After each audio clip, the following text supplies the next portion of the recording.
목회자 여러분, 목회 수고 많으시죠? 이 방송을 잘 들으시면은 분명히 목회에 큰 힘을 얻게 될 것입니다. 제가 약속드릴 수가 있습니다. 제가 경험을 했고 실천을 해보았기 때문에 그렇습니다. 지난 시간에는 하나님께서 다 행해 놓으신 일들, 그것을 어떻게 내게 적용하고 사용하느냐 하는 얘기를 시작을 했습니다. 웨스트민스터 신앙 고백의 소요리 문답을 얘기를 했죠. 잠깐 복습을 한번 하겠어요. 소요리 문답 제 첫 번째 것이 전체를 다 커버하죠. 그것은 사람의 제일 드는 목적이 무엇이냐. 어떤 행동을 하건 어떤 일을 하건 무슨 목적을 가지고 해야 되느냐. 먹고 자고 움직이고 하는 그 모든 것이 한 가지 중요한 그 목적으로 하면 다 모든 것이 복이 되는데 그것이 무엇이냐? 사람의 제일 되는 목적이 무엇이냐? 그것은 하나님을 영화롭게 하고 그를 영원토록 즐거워하는 것이다. 다시 말하면 하나님을 영화롭게 하려면 하나님을 즐거워해야지 하나님이 기뻐하시고 영광이 된다 이 말이죠. 근데 그 즐거워한다는 말이 원어의 의미하고는 조금 다릅니다. 우리가 하나님을 원어를 보면은 enjoy 한다고 그랬어요. 하나님을 enjoy God, 하나님을 즐기라. 근데 우리나라 말로 하나님을 즐기라. 그러면 좀 불경한 느낌이 들지 않습니까? 그래서 죄송해가지고 하나님을 즐거워하라 이렇게 번역을 한 것 같아요. 근데 원어대로 그대로 해야지 하나님께 영광이 되는 겁니다. 우리가 인간의 힘으로 아무리 노력하고 뭐 별걸 다 들여봐도 육신이기 때문에 하나님이 영광 받으실 수가 없어요. 그러나 하나님을 즐기면 하나님의 힘으로 하나님의 용서와 또 하나님이 공급하는 생명과 하나님이 주시는 능력과 하나님의 임재를 가지고 하나님과 함께 무엇인지 해내면 그것은 영적인 것 그리고 복스러운 것 그리고 하나님이 기뻐하시는 것이 돼가지고 하나님을 영화롭게 한다는 것입니다. 마치 자녀들이 부모의 것을 막 즐거워할 때 부모가 영광을 받는 것과 같아요. 자, 그 중에 하나로 우리가 하나님의 방법, 하나님 자신을 어떻게 즐겨서 우리의 병을 고치고 약함을 해결하느냐. 오늘 그걸 좀 집중해 보겠습니다. 마태복음 8장 17절 분명히 말씀을 주셨죠.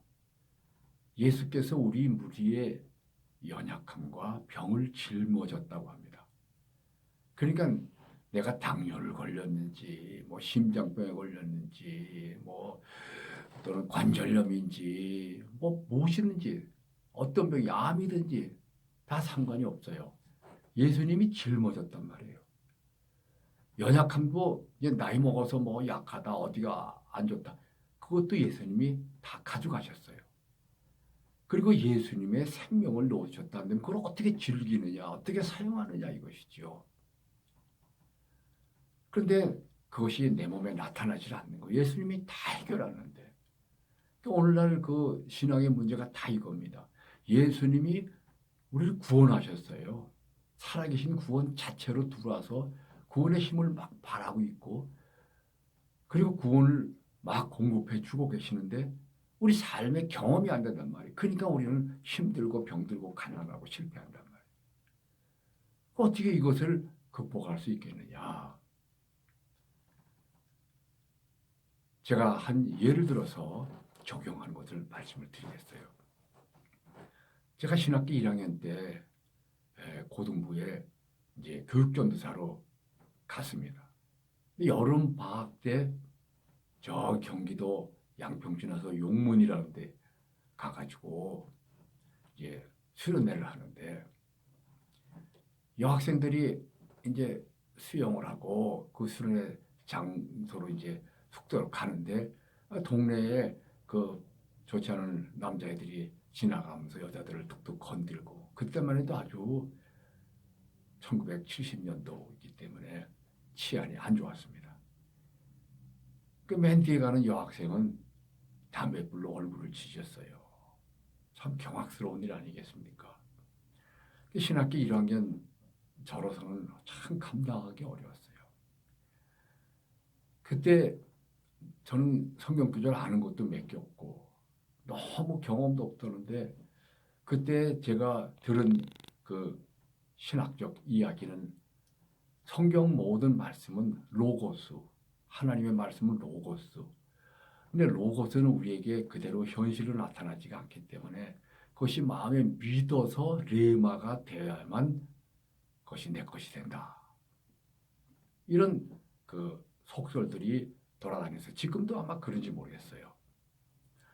그래서 제가 학생들 다 모아놓고 기도를 하는데 그 마음속에 제가 알고 있는 성경구절이 두 개가 떠올랐어요. 환난 날에 나를 부르라. 내가 너희를 영화롭게 하리라. 그리고 너희가 내 이름으로 무엇을 구하든지 내가 시행하리라. 요목은 14장 말씀 아닙니까? 그래서 그 말씀대로 기도를 하는데 문제는 레마가 안 오는 거예요. 믿음이 전혀 오질 않습니다. 제가 친구들 얼굴 담뱃불로 지진 걸 보니까 얼굴이라는 손 같은데 지진 거 보니까 아주 흉측해요. 그래서 이제 밤새도록 학생들 놓고서 기도해야 하는데 뭐 레마가 안 오는 거예요. 그래서 애들 들어가 자라고 그러고 저 혼자 마당에서 몸부림을 칩니다. 이걸 어떻게 해결하겠습니까? 그래서 결론을 제가 내렸어요. 하나님, 제게 레마가 안 옵니다. 제 마음에 믿어지지가 않습니다. 그런데 하나님은 하나님 아니십니까? 하나님 말씀을 주셨습니다.